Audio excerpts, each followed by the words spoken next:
my story just a little bit. So I was raised in a single parent home because my mother and father divorced when I was about 4 or 5 years old. And so I lived with my mom and my 2 sisters in a 1-bedroom apartment above my grandmother in South Central Los Angeles. Anybody else know about South Central LA? Okay, it's for those of you who don't know, how many of you saw that movie Boys in the Hood? That's where they filmed Boys in the Hood in South Central LA. That's like the capital G in ghetto. All right, not the place you want your kids to grow up. And so my father saw this and he took me with him. And it was like that movie Pursuit of Happiness. How many of you saw Pursuit of Happiness?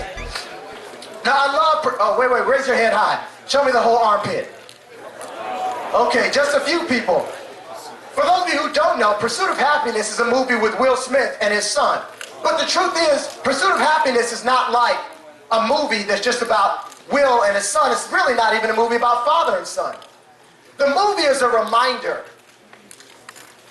for me and everybody else who sees it, that when we see that beautiful flag, the Stars and Stripes, and even when we see the flag of the Virgin Islands, it's a reminder that it doesn't matter where you start. In St. Croix, it doesn't matter where you start. At your school, it doesn't matter where you start. Right here at Man Up, it doesn't matter where you start. The only thing that matters is where you choose to finish.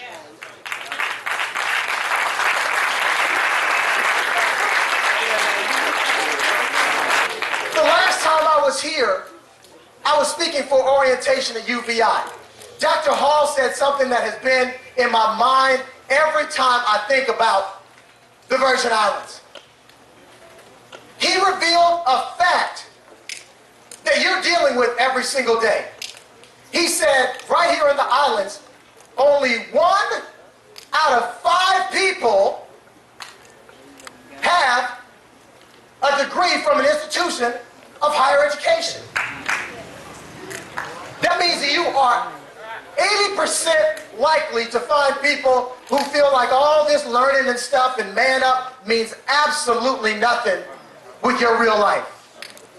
That you are 80% likely to see more negative examples than positive examples.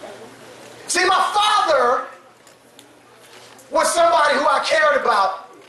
My father was somebody who would always say things to me because he would help me. Because I would be sitting in crowds like this with my head down, acting silly, and because of that, well, I turned in bad grades. I turned in bad grades all the time. Now, when I was younger, I was a kid who was gifted and talented.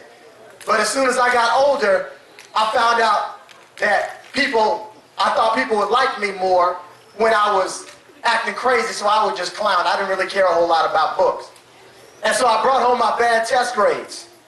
And I said, Dad, I told you I can't do it. I mean, I know that there are smart people in this world, and I know there's people who are going to be successful, like you and you and you. I know there's some people who are going to be successful, but Dad, I don't think I can be one of them. And I remember it like it was yesterday. My father looked me in the face, and he said something I'll never forget.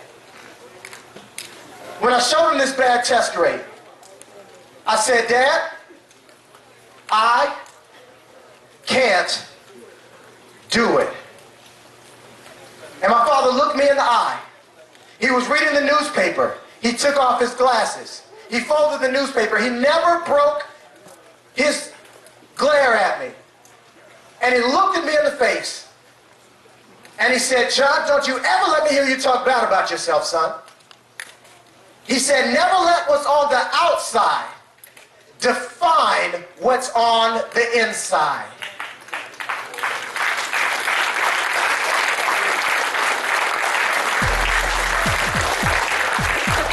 He said, son, you just be the best you that you can be.